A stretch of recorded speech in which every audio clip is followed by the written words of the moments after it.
Hello and welcome to Community Readers at Your Library. Tonight we have a very special community member who's going to read us a bedtime story.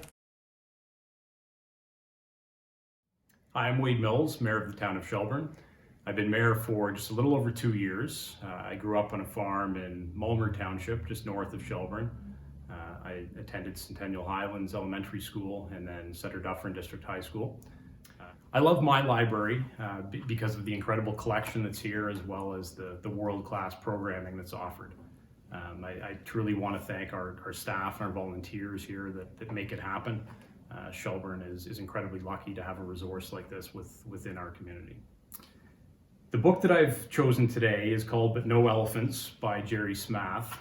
This was one of my favorite books as a child, and now I have the privilege of reading this to my little guy, and it's quickly become one of his favorites as well, so I hope that you'll enjoy it. As a kid, I liked this book just because it was a good story.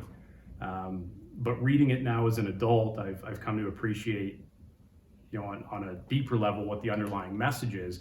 And that is that everybody has a role and everybody can make a difference if only given the chance. So I hope you enjoy the story as much as we do in our household. Grandmatilde lived all alone. She worked hard every day. She had no time to play. One day, a man came to her house. He was selling pets. "Would you like to buy a canary bird?" asked the man. "Very well," said Grandmatilde, "but no elephants." Grandmatilde was cooking stew. The bird wanted to help, so he sang a song for her. It made Grandmatilde happy. That night, they sat down to eat the stew together. It tasted better than ever before. The next day, the pet man came again. "Would you like to buy a beaver?" he asked. "Very well," said Grandmatilde, "but no elephants." Grandmatilde needed firewood.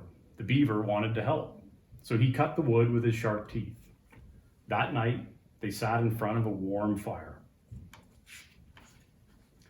Grandmatilde went shopping. She met the pet man again. "Would you like to buy a turtle?" he asked.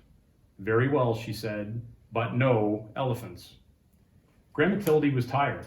The turtle wanted to help, so he carried her home on his back. That night, Grandmatilde washed the turtle and put him to bed. The next day, it rained hard. The roof started to leak.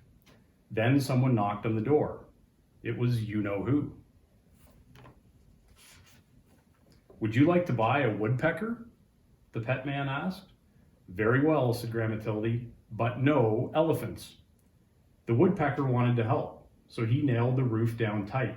The dripping stopped. That night, they all danced together in the warm, dry house. The days got colder and colder.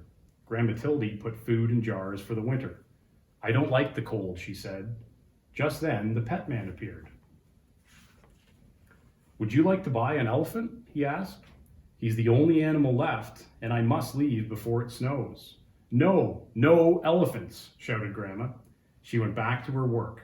The pet man left. But the elephant stayed.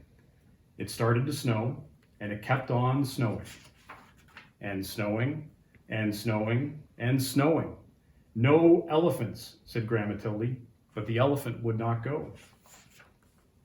They could not see the elephant now, but they could hear him crying. They felt sad. "Very well," called Grandmatilde, "you may come in." The elephant was happy as could be.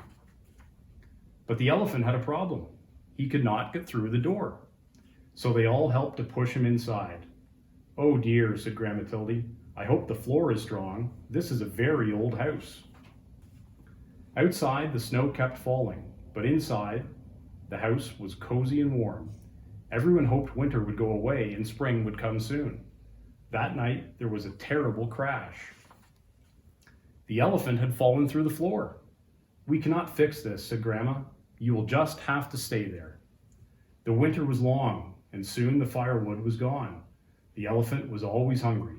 He kept eating and eating and eating until all the food was gone. "We cannot leave or we will freeze," said Grandmatilde. "We cannot stay or we will starve. What are we to do?" The elephant felt sorry. Then he thought of a way to help. He started to walk. He walked and walked and walked and walked.